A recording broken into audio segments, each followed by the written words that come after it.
Fechemos os olhinhos da carne, fixemos a atenção na entrada e saída do ar pelas narinas.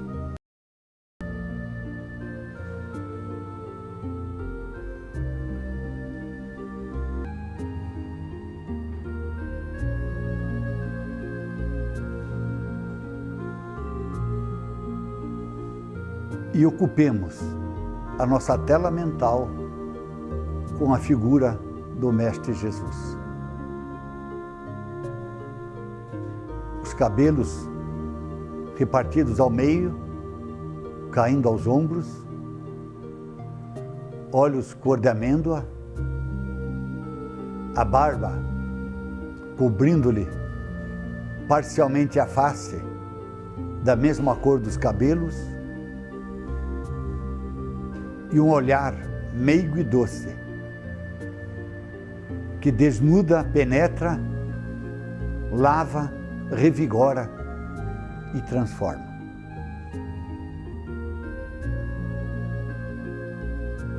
Nos mostremos e nos anunciemos. Jesus, eis-me, mais uma vez em busca da sabedoria que nos legaste pelo exemplo vivido. Lá fora o mundo sente-se cansado pelos desequilíbrios e desmandos a que se permite envolver. Mas aqui, nesse oásis, a nossa casa de oração, sentimos-nos mais próximos de Ti. E te pedimos, ajuda-nos, Jesus, a entendermos essa poção de verdade, que tem a mágica de adentrar a nossa intimidade e atingir o nosso espírito. Fortalece-nos, Jesus, os ímpetos para que tenham força suficientes para que aquilo que deve ir embora realmente vá. E o que deve se manifestar de bom se mostre. E faze, Mestre, com que mais uma vez, como tem acontecido sempre, nós, os do corpo de matéria, eles, sem o corpo de matéria, porém todos teus seguidores, levemos essas revivescências das tuas lições conosco e nos beneficiando deles, mostremos transformação, mudança de comportamento perante a vida. Pai nosso, que estás nos céus, santificado seja o teu nome. Venha a nós o teu reino, faça-se a tua vontade, assim na terra como nos céus. O pão nosso de cada dia dá-nos hoje e perdoa as nossas dívidas, assim como perdoamos aos nossos devedores. Não nos cairmos em tentações, mas livra-nos de todos os males, pois é teu todo o poder, o reino e a glória para sempre. Que assim seja. Já vimos, até com certo detalhe, que o Espiritismo deixa claro o mecanismo de ação da prece, porque ele faz com que tenhamos conhecimento do modo como o pensamento se transmite. disse a vocês que o universo, numa linguagem fácil de ser entendida, é a materialização do pensamento divino. Imaginem Deus pensando, e esses pensamentos que nós vimos semimateriais se mostram num mundo denso, com forma. Vimos ainda que todo o universo está impregnado de uma substância, entre aspas, que nós espíritas chamamos de fluido cósmico ou universal. Lembram de que eu chamei a atenção fazendo uma analogia com o ar? Vocês me ouvem porque os sons que partem das minhas cordas vocais chegam aos tímpanos dos vossos aparelhos auditivos porque há uma ponte que faz a ligação, o ar. A física nos garante, é uma onda mecânica longitudinal e precisa de um meio elástico sobre o qual ele circule para que ele saia de um ponto e chegue a outro. Sem ar, o som não pode correr os espaços. Da mesma forma, os pensamentos. Seria milagre se eu afirmasse que os pensamentos viajam através do espaço, não tendo asas nem pernas, e não tendo veículos particulares de um ponto a outro. Tem que haver algo sobre o qual eles caminhem para que o deslocamento se viabilize. Esse algo, como o ar é para o som, no caso do pensamento, é o fluido cósmico ou universal, que é uma substância muito parecida com o ar, mas mais pura. Sabendo que todo o universo está impregnado deste ar sutil, fluido cósmico, eu disse a vocês, temos todos uma força, a força da vontade, que é o resultado de um esforço milenar dos espíritos, o seu desenvolvimento. E ela age como uma alavanca. E quando o espírito quer se comunicar com outro espírito, no mesmo ou no outro plano, quem tem a ideia é o próprio espírito. Quem joga ela para fora, que a impulsiona, é a força da vontade, que funciona como uma alavanca. Essa ideia vai para o corpo espiritual, que nós chamamos perispírito. Lá, ela se impregna dos fluidos do perispírito e deixa de ser uma energia pura e passa a se chamar pensamento. Esse pensamento sai do perispírito, vem para o cérebro físico, que o decodifica. E se eu quero torná-lo do conhecimento de outros através da palavra, o meu sistema nervoso traz-lo para as cordas vocais e eu materializo através da palavra falada. Mas poderia estar escrevendo, ao invés de jogá-lo através das cordas vocais, poderia transmiti-lo pelos nervos até as mãos e eu colocaria no papel grafada uma mensagem. Tem que haver esse meio através do qual ele circule, que nós chamamos de fluido cósmico. Disse mais, que lá no perispírito, que é onde a mente se situa, ela não está nem no físico e nem no espírito propriamente dito. Está no meio, no intermediário, no perispírito.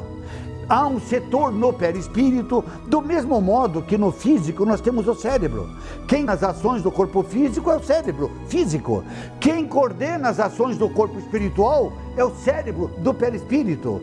E assim como o cérebro do físico tem várias áreas, tem a área da fala, a área da locomoção, a área da audição, o cérebro do perispírito tem várias áreas, e uma delas nós chamamos de mente. Mente é o setor do cérebro no corpo espiritual, onde os pensamentos se formam. A ideia veio do espírito, mas quando ela chega no corpo espiritual, essa energia quase pura, as ideias, se vê impregnada dos fluidos do corpo espiritual. E aí passam a ter ou uma forma específica ou a condição de um símbolo. Aí eu já não digo que são ideias, são pensamentos. Nesse ponto onde elas se localizam e se formam, e depois ficam guardadas, os espíritos chamaram de centro mental e memória. Onde elas se formam, centro mental. Onde elas ficam guardadas, para quando ser necessário se mostrarem, está a memória. Disse ainda que o pensamento é matéria mental. É uma matéria formada por várias partículas que se juntam, como na imagem da televisão. E disse ainda que se nós conseguíssemos capturar uma só dessas partículas de quaisquer pensamentos e trazer para o laboratório de estudo no plano espiritual, nós observaríamos que aquela partícula se movimenta em torno de um ponto central e que nesta área em que ela consegue atingir no seu movimento, forma-se um campo de influenciação que Einstein chamou de campo eletromagnético. Se a partícula for de baixa vibração, resultante de um pensamento baixo calão, e eu estivesse olhando na tela da televisão, ela seria um pouco mais grossa, mais escura, e o movimento dela seria de pequena amplitude, talvez esse pedacinho aqui. Mas se fosse uma partícula retirada de um pensamento elevadíssimo, eu iria notar que a amplitude, o movimento é maior, a velocidade é maior, ela é mais luminosa. E disse que cada vez que uma partícula dessa, que constitui o pensamento, viaja através do espaço, e neste trajeto encontra uma outra que seja semelhante, parecida, de vibrações muito próximas da dela, ela estabelece contato. Como se duas pessoas que falam a mesma língua estivessem se encontrando lá fora. Oi, meu amigo, como é que vai? Trocam informações e um influencia o outro. Assim acontece com as partículas. Duas partículas de vibrações semelhantes, quando se encontram, trocam informações e uma influencia a outra. Toda a mecânica da comunicação está fundamentada na lei de sintonia. E quando eu disse para vocês, com isso eu posso agora dar-lhes a fisiologia, como funciona a prece, eu o fiz. Que é a prece, senão alguém que quer conversar com outrem? Uma mente quer comunicar-se com outra. Não importa se é um encarnado com um desencarnado, se é alguém de lá com alguém daqui, dois do lado de lá ou do lado de cá, não importa. O mecanismo é sempre esse. Cada vez que uma mente quer se comunicar com a outra, ela tem uma ideia. E a ideia nada mais é do que o conteúdo da informação que ela quer que chegue até a outra pessoa. Essa ideia se transforma em pensamento no corpo espiritual. E como ela já traz na sua intimidade o destino, aquele a quem ela está endereçada, já está dentro dela também o roteiro que ela vai percorrer. Ora, a força da vontade de quem emitiu impulsiona, estabelece-se então uma corrente fluídica, uma ponte fluídica, através da qual aquela notícia, a ideia, que agora é pensamento, corre, chegando até o destino, a outra mente que a recebe. Isso é prece, comunicação da criatura com o Criador, um canal exclusivo que cada um de nós temos para conversar com Ele. Quando nós fechamos os olhinhos da carne, nos desligamos das preocupações da terra, forma-se sim um canal fluídico entre nós e Ele. E aí é um colóquio íntimo, uma que muitas vezes não necessita de palavras, em que Ele sabe das nossas necessidades e nós vimos. Se forem plausíveis, justificáveis, necessárias, a resposta sempre vem. No Livro dos Espíritos, na questão 658, Kardec perguntou: a prece é agradável a Deus? Claro que as perguntas que ele fez tinham por objeto responder questões que nós hoje faríamos, porque alguém pode, e teria razão, se questionasse, mas por quê? Claro que é agradável a Deus. Se não o fosse, nós não estaríamos aqui estudando. E o pouco que eu sei acerca da prece é mais do que suficiente para que eu diga assim. Só que a pergunta tinha uma outra intenção que a gente vai perceber na resposta. Questão 658 do Livro dos Espíritos. A prece é agradável a Deus? E eles respondem a Kardec: a prece é sempre agradável a Deus, desde que parta de um coração sincero. E completa dizendo: porque a intenção é tudo para Deus. E o que torna a prece agradável é o fato dela estar impregnada de fé, de sinceridade e de fervor. Essas três condições são o molho que dão o gosto para a prece. Sem elas, nós vamos ver, o indivíduo na verdade não está orando, ele está rezando. Muitos acham que rezar e orar são sinônimos. Nem sempre. A reza lembra aquela ladainha, a repetição, em que o indivíduo, às vezes, por castigo, normalmente nos conventos, recebe a incumbência, por algum erro que cometeu, de proferir 50 Pai Nossos, 100 Ave Marias. Isso é rezar. Repetir mecanicamente palavras, atendendo uma forma determinada.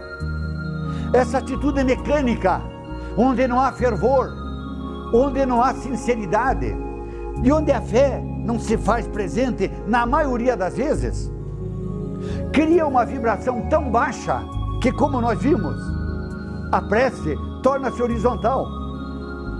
Claro que ela tem os seus benefícios, até porque quem está rezando não está falando mal da vida alheia, mas não traz outros benefícios que a prece bem feita nos colocaria à disposição.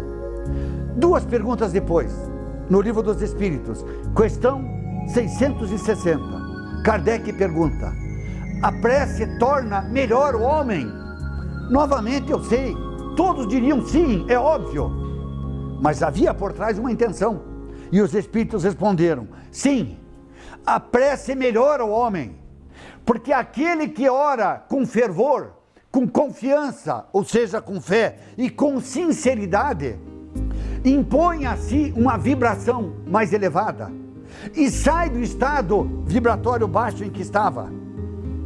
E além disso, nós vimos que o pensamento no lado de lá forma imagens que eles veem, e em percebendo o nosso pedido, vêm espíritos em auxílio daquele que está fazendo a prece. Portanto, a prece faz bem, tanto físico quanto para o mental e ainda mais para o espiritual. Por isso nós dissemos, temos que tornar hábito essa conversa, esse colóquio nosso com o Criador. Paulo, na primeira carta aos Coríntios, no capítulo 14, nos versículos 11, 14, 15 e 16, nos faz uma advertência, para nos auxiliar na hora de efetuarmos as nossas preces, para que o resultado seja cada vez melhor. E diz: se eu falo com alguém numa língua que eu não entendo, para ele eu sou um bárbaro. E se alguém fala comigo numa língua que eu não entendo, ele também, para mim, torna-se um bárbaro.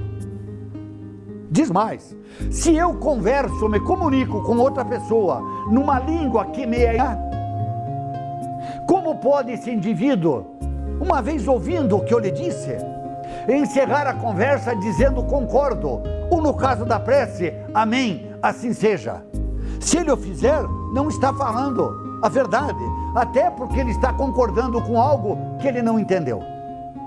E eu me lembro de que eu chamo muita atenção para um detalhe, que é uma característica da nossa doutrina: simplicidade. Não vasculhar os dicionários em busca de palavras que poucos conhecem para jogá-las na conversa, não. O Evangelho veio para que nós aplicássemos no dia a dia, e é no dia a dia que as conversas acontecem. Portanto, a linguagem mais adequada para o Evangelho é do dia a dia. E a doutrina tem essa característica, o Espiritismo: linguagem fácil de entender. Evitar falar muito palavras. E o apóstolo Paulo aqui está nos chamando a atenção para esse detalhe. Eu só posso usar lá fora, no dia a dia, aquilo que eu entendo aqui. Se a minha conversa for muito bonita, mas vocês não me entenderem, eu não dei o recado. Lembro-me de que há muito tempo usei como exemplo que até para fazer um bolo a pessoa tem que entender a receita. E contei uma experiência que eu tive, triste. Eu peguei uma receita, como eu vi que tinha tudo no armário, fui tirando, pondo, misturei, joguei no liquidificador e depois pus no forno. Eu não sei nem o nome para aquele ser estranho que surgiu. Aí eu fui aprender que a receita, como está escrita no papel, tem uma sequência de mistura, tem quantidades para cada um daqueles elementos. Ponha no forno, tire. A única coisa que eu fiz foi o teste para ver quando dá certo, se o bolo está no ponto do palitinho. Mas no mais, até para fazer um bolo, o que parece simples, mas não é, digo bolo gostoso. Até porque há muitos anos eu venho de uma casa onde eram 9 mulheres e eu sou o único homem. Aí uma irmã foi aprender a fazer bolo e eu não me esqueço porque ela na verdade deveria ter até solicitado direitos autorais, porque isso faz mais de 30 anos. Ela foi fazer um bolo e, por incrível que pareça, o bolo, em vez de crescer, diminuiu. E eu já conhecia, já ouvira falar e disse: meu Deus, minha irmã, você inventou a pizza. E ela não gostou. Até para fazer um bolinho, a gente tem que entender a receita. Se o indivíduo não entender, ele não consegue fazer.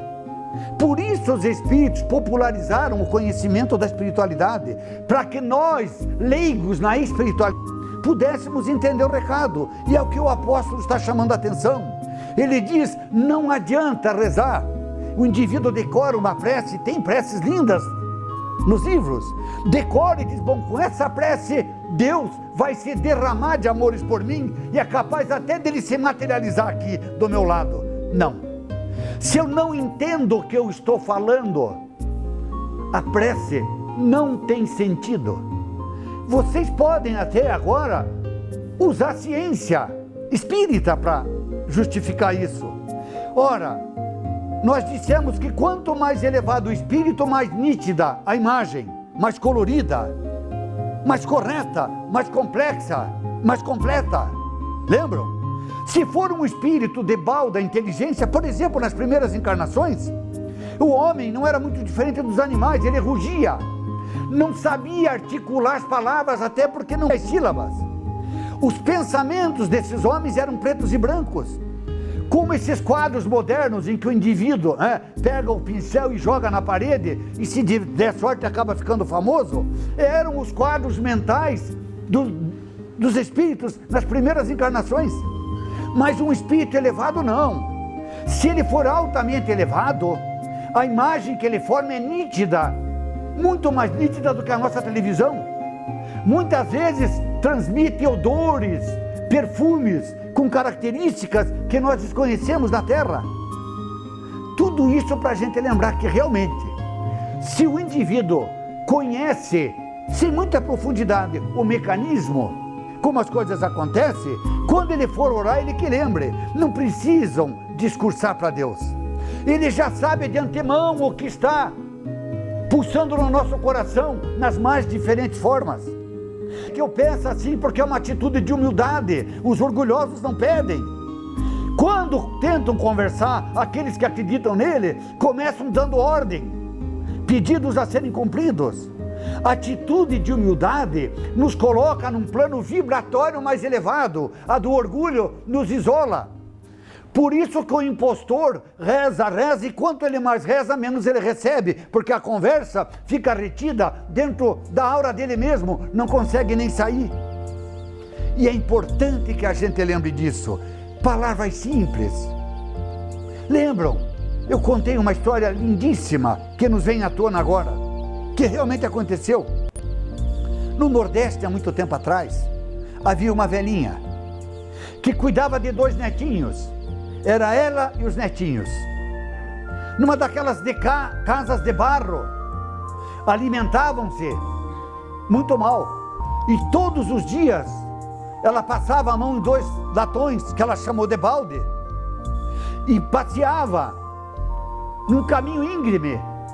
E quase 2 quilômetros ela ia num poço tirar água para comida e para vencer a sede dela e dos seus rebentos. A meio caminho, numa pedra, alguém havia colocado uma imagem velha da mãe de Jesus, Ave Maria. E sempre que ela passava por ali, ela se detinha por alguns instantes, juntava as mãos e fazia uma prece.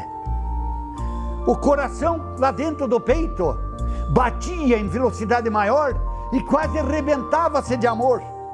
E ela dizia: minha querida, por favor, que a água hoje esteja lá, porque na verdade ela é que faz com que o nosso alimento, através dela, seja veiculado para os nossos órgãos digestivos.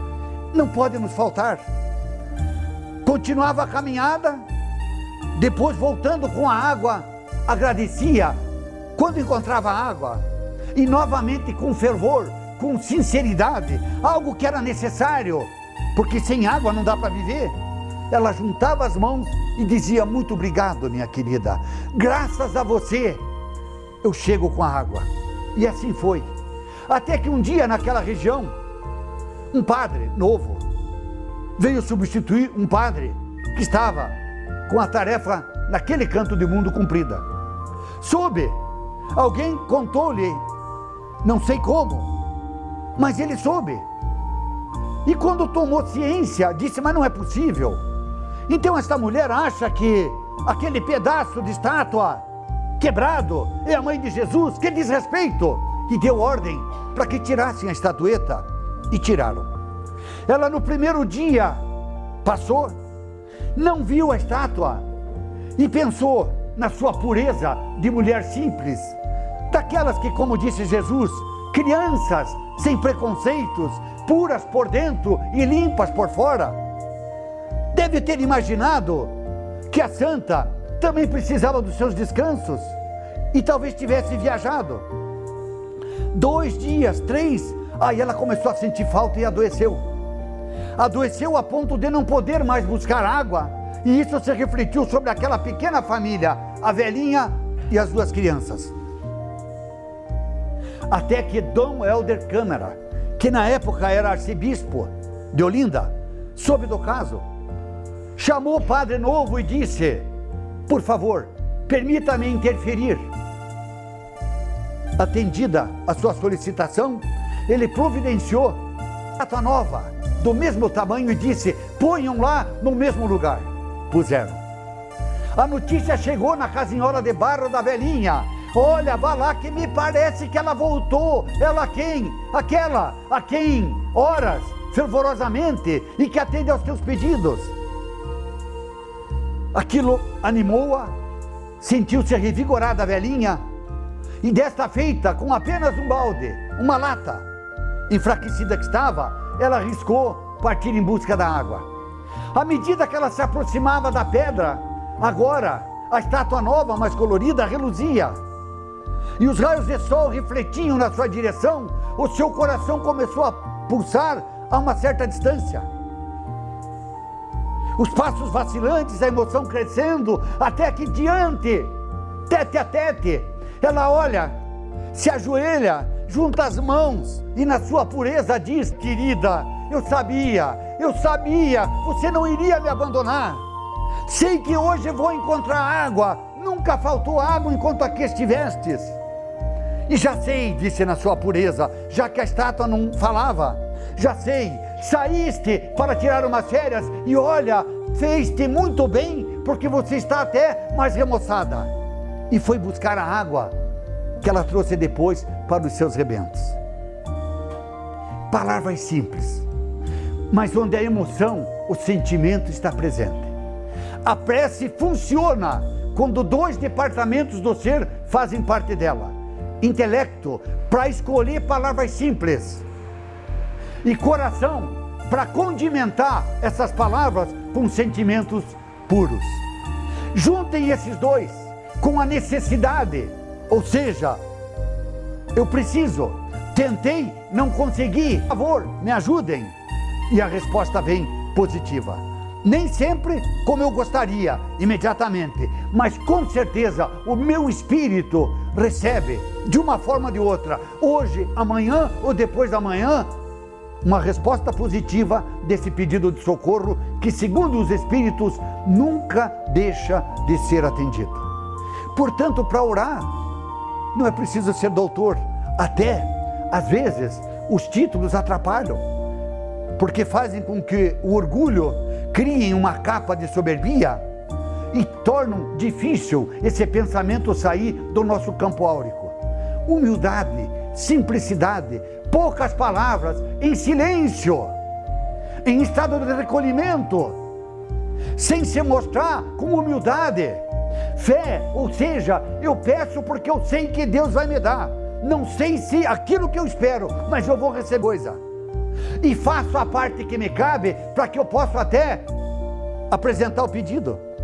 Juntem isso a um coração puro dentro da minha realidade do momento. Ou seja, se eu me lembro que tenho algo a acertar com meu irmão, disse Jesus, vá, deixe o óbolo diante do altar, procure o teu irmão, acerte as contas, depois volte e ele será aceito por Deus. Coração puro, acerto o que puder. Volto a conversar, as minhas vibrações, partidas de um coração puro, são mais sutis, vão mais longe, e alguém vai ouvi-la, e o resultado positivo, um dia, que pode não ser hoje, chegará até mim. É importante que a gente saiba disso, porque a partir de agora, eu vou tornar hábito a prece, e vou tentar este colóquio com Deus, de tal modo que parte daqui, passa por aqui, e sai da minha aura, chegue, e seja qual for o resultado, habituando-me, só o fazer a prece, nós sabemos, já muda o meu estado mental, e daqui a pouco, todos os meus pensamentos ficam numa faixa vibratória elevada, e podem ser considerados como se fosse uma prece. Dentre todas as preces, aquela que nós cristãos devemos conhecer é a prece dominical. Até é bom fazer uma ressalva, porque muitos acham que dominical vem de domingo, e aí só a rezam no domingo. Dominical vem de Dominus, latim, que quer dizer Senhor, Deus. É a prece que foi proposta por Jesus, de modo a que essa comunicação da criatura com o Criador se dê, tendendo a todas as qualificações que nós já estudamos, proposta pelo Evangelho.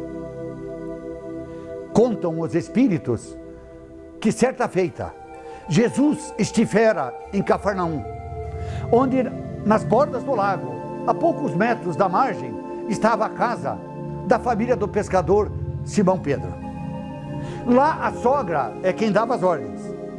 Como Jesus visitara a sua casa, acompanhando o pescador, e certa feita ela foi tomada de uma febre, que a medicina da época não curava, e a sua vida física já estava em risco, mas que Pedro, solicitando o socorro do Mestre Divino, ele olha para ela, impõe as mãos e diz, vai-te, e a doença se foi. Ela ficou encantada, maravilhou-se.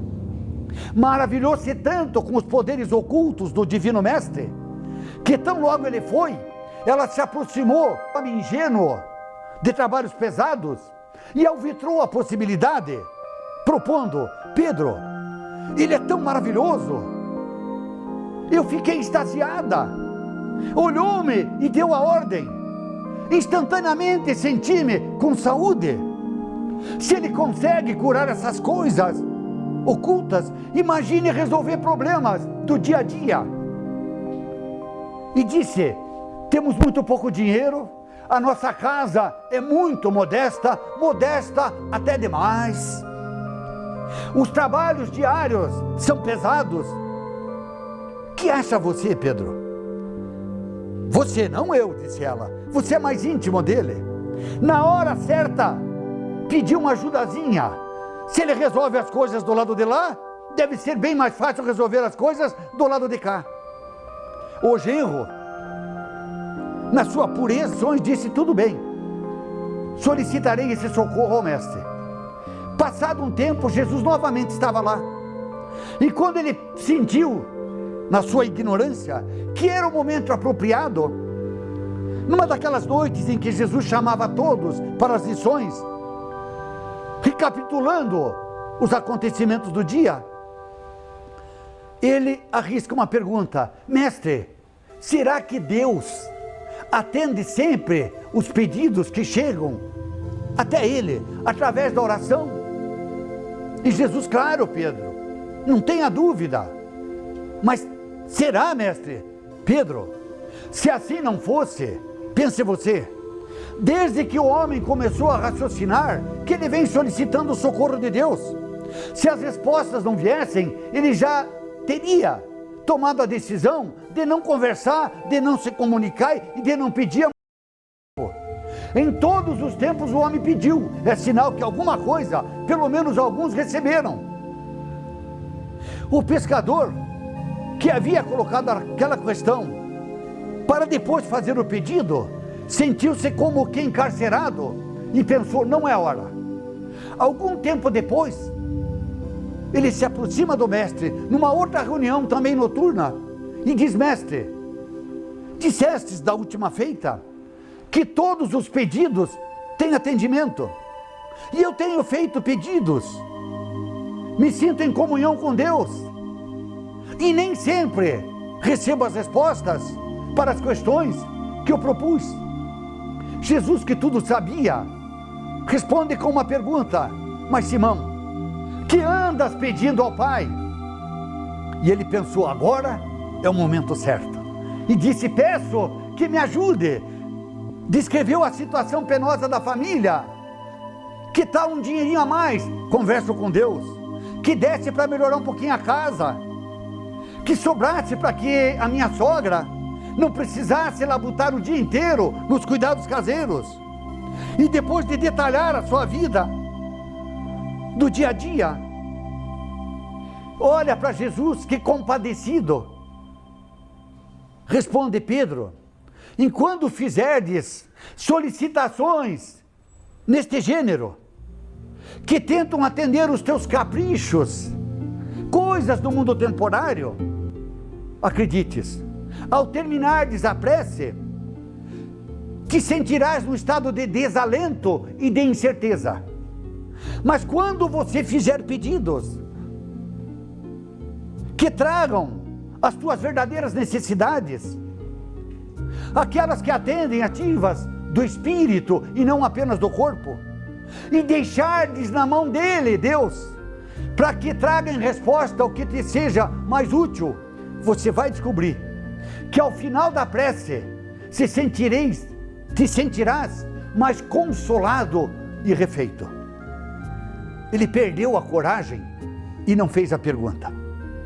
Mas Levi, um dos filhos de Alfeu, que fazia parte daquela pequena comunidade, dentre eles ali o mais intelectualizado, percebeu: esse é um momento importante, prece mais importante ainda, o mestre mais importante ser de todos que a terra já recebeu, e o tema pede mais estudo, mais aprofundamento. Aproximou-se de Jesus e, quase colado ao mestre, disse: mestre, uns falam isso, outros dizem aquilo, por favor, ensina-nos a orar. Foi quando pela primeira vez Jesus, olhando para o céu, ensimesmou-se, pediu que fizesse um círculo e trouxe à tona essa prece com que nós abrimos todas as nossas tarefas. Pai nosso que estais nos céus, santificado seja o teu nome. Venha a nós o teu reino, faça-se a tua vontade, assim na terra como nos céus. O pão nosso de cada dia dá-nos hoje, e perdoa as nossas dívidas, assim como perdoamos aos nossos devedores. Não nos deixes cairmos em tentações, mas livra-nos de todos os males, pois é teu todo o poder, o reino e a glória para sempre. Cada pedaço dessa prece tem um significado. Pai nosso que estais nos céus, Nós estamos neste momento numa atitude de adoração, venerando Deus e lembrando que Deus não está só na terra, já que Ele é onipotente, onipresente e onisciente, está em todos os lugares. E se está em todos os lugares, está dentro de nós, ao lado, à nossa frente. Onde formos, Deus estará conosco. E quando nós tivermos consciência de que realmente a presença de Deus em nós é contínua, que jamais estamos sozinhos, que a orfandade não faz parte sequer um segundo da nossa vida, se cremos em Deus e temos uma noção de quem Ele é e do que Ele representa, os medos têm que ir embora, porque onde está Deus, o bem prevalece. Santificado seja o teu nome. O nome de Deus é santo. Moisés, nos 10 mandamentos, já disse: não use o nome de Deus em vão. E realmente, na Índia, uma das práticas espirituais mais comuns, mais simples, e segundo os indianos, baseados nos Vedas, só essa prática espiritual, se for bem feita, liberta o homem da forma, da carne. Ou seja, quem fizer esta prática espiritual continuamente e corretamente, não reencarna mais. O nome dela é Namasmarana, é a repetição do nome de Deus. Eles têm um rosário com 108 contas, onde o indivíduo, quando não estiver executando as suas funções obrigatórias do Dharma no mundo da matéria, já vai para o uso dele e fica mentalizando o nome de Deus que ele escolheu. Por exemplo, nós temos Jesus como montante de Deus aqui na terra. Poderíamos estar mentalizando o nome de Jesus Cristo. Quando vocês assistem filmes, quando vocês visitam os monastérios e veem os frades, as freiras, os monges com aqueles rosários na mão, eles estão mentalizando o nome de Jesus, que representa o nome de Deus. E este nome, Jesus Cristo, tem uma vibração divina com um poder extraordinário. Não pode ser usado em conversa banal. Não se deve fazer piada sobre Jesus Cristo. É falta de respeito. O nome de Deus, ou daquele que representa Deus para nós, tem que ser usado com muito respeito.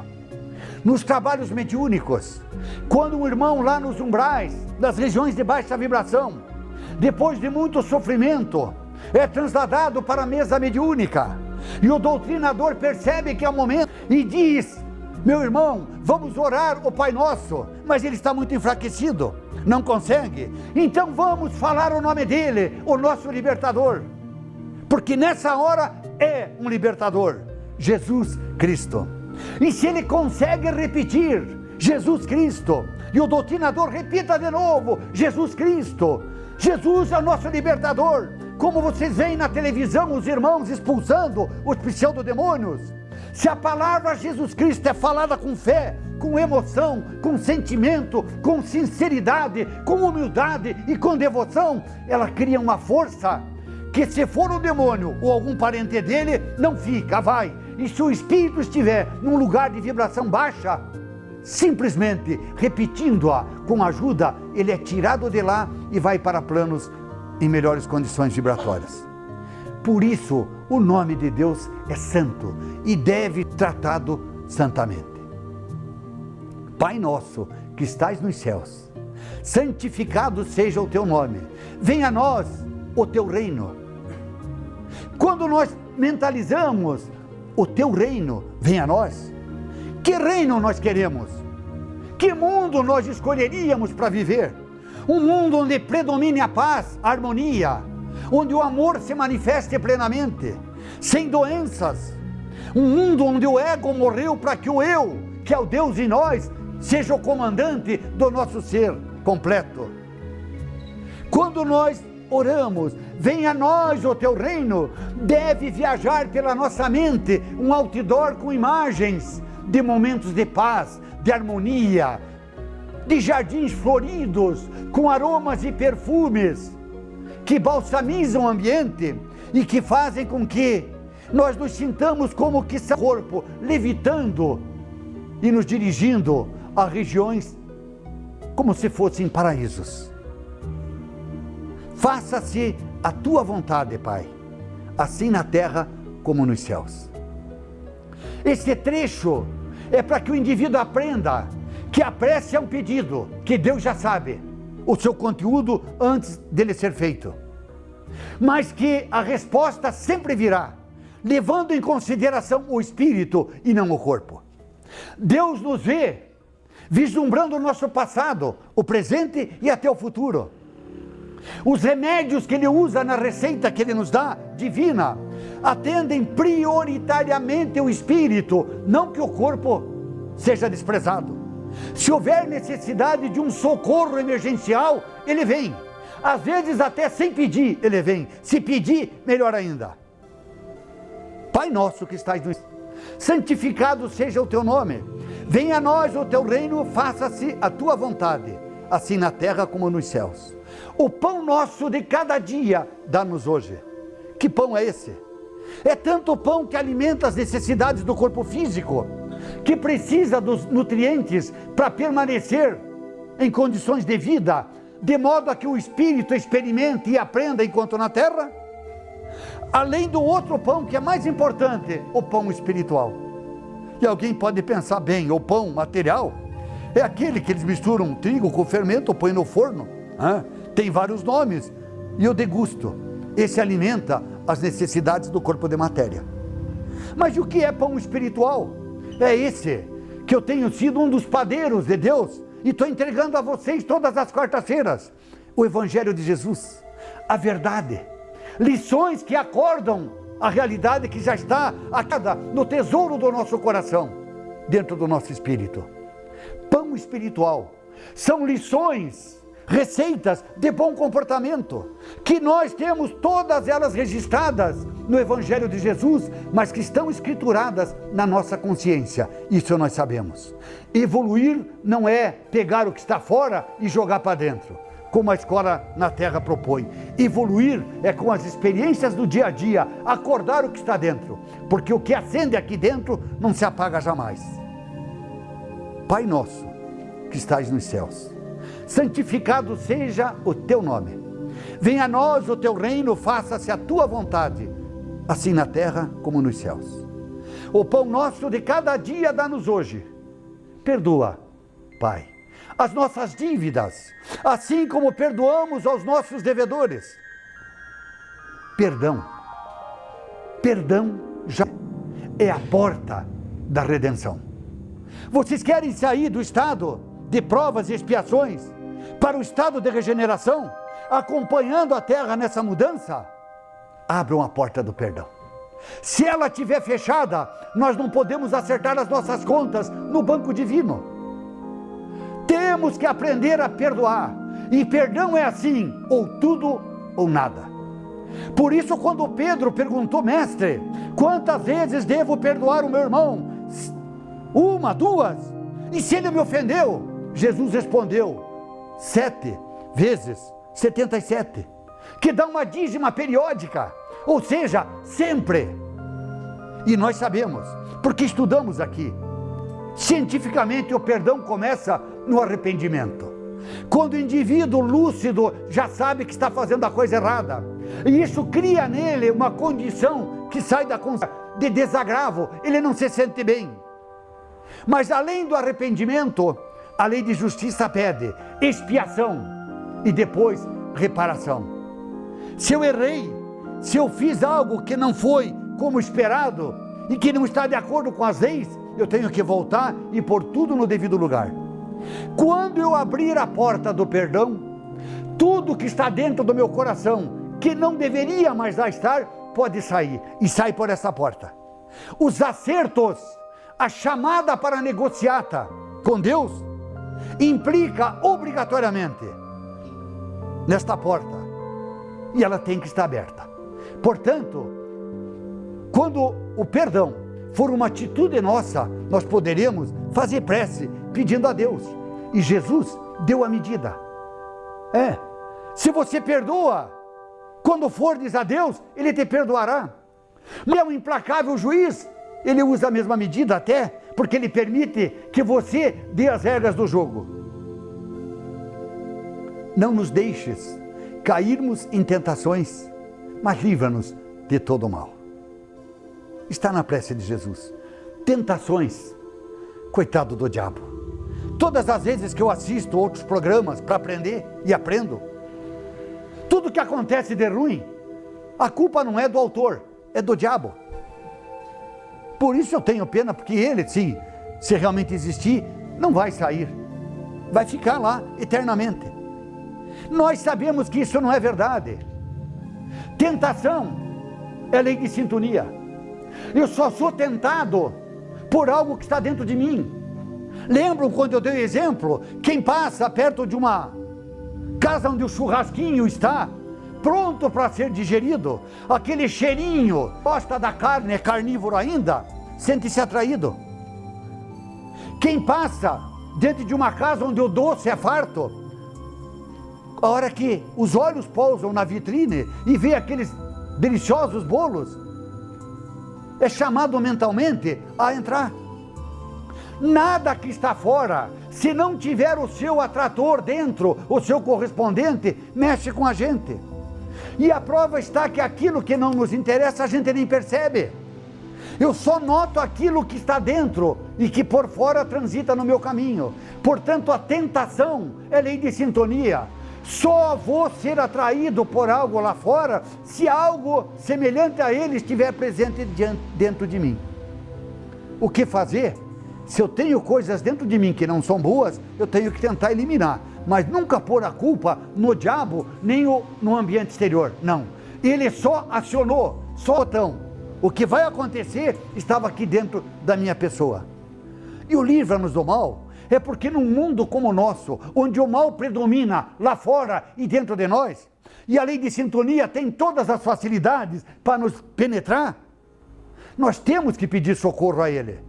Aquele que representa Deus para nós, Jesus, protege-nos, Jesus, das nossas inferioridades, porque a hora que eu me libertar dos meus desatinos, a lei de sintonia me joga num plano mais vibratório e a turma de cima, um ajuda o outro.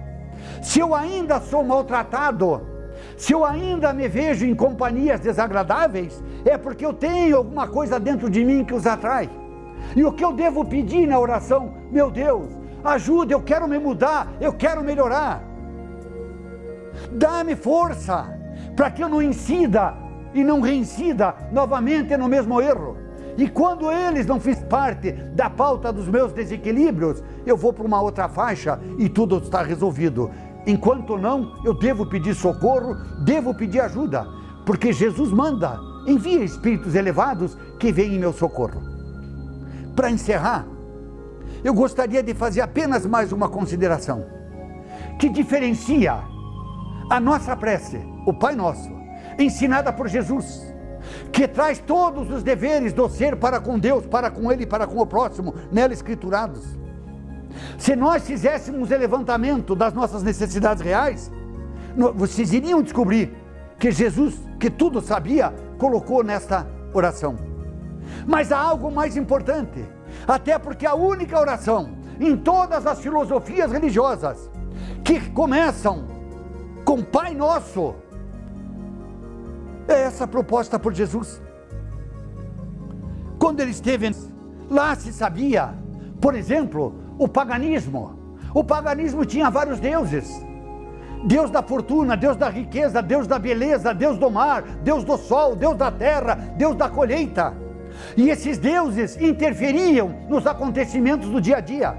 E se o indivíduo não fizesse o que eles queriam, coitados, eles viam Deus como se fosse um juiz implacável.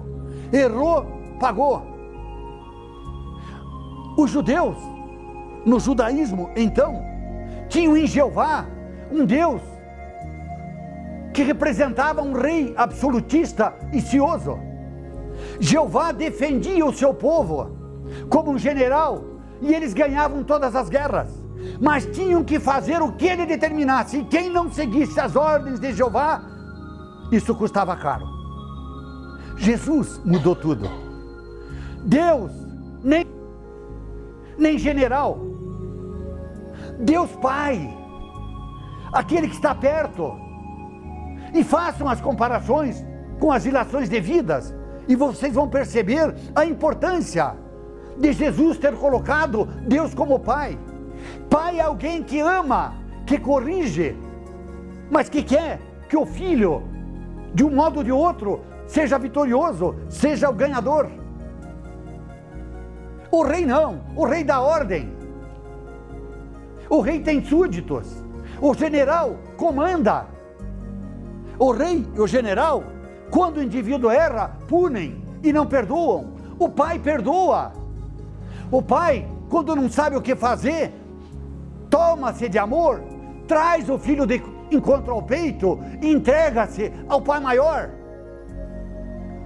Quando Jesus começou a oração, colocou Deus como Pai, ele mudou a história do relacionamento da criatura com o Criador, dizendo que nem tão longe, num ponto em que a nossa ignorância não possa vislumbrá-lo e alcançá-lo, nem tão perto que a nossa disfarçatez coloque-o como alguém do nosso nível, mas sempre presente, numa distância que não pode ser mensurada em metros ou em quilômetros, sempre disposto a nos servir, a nos ajudar, a nos auxiliar, se essa disposição partir de dentro de nós.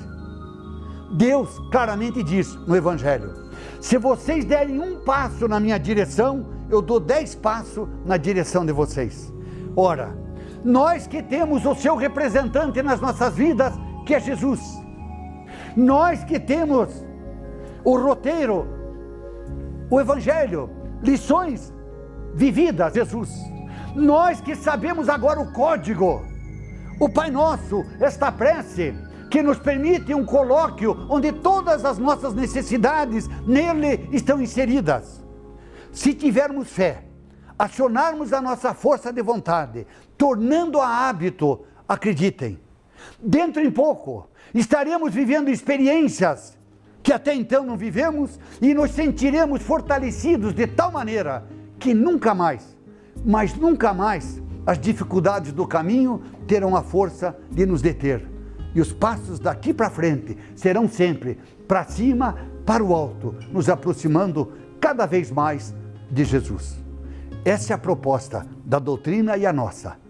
Seguindo Jesus, as suas orientações, conversando com Deus através do Pai Nosso, tão cedo, bem mais cedo do que se imagina, nós estaremos desfrutando de consciência de felicidade que vai mudar tudo na nossa vida para sempre.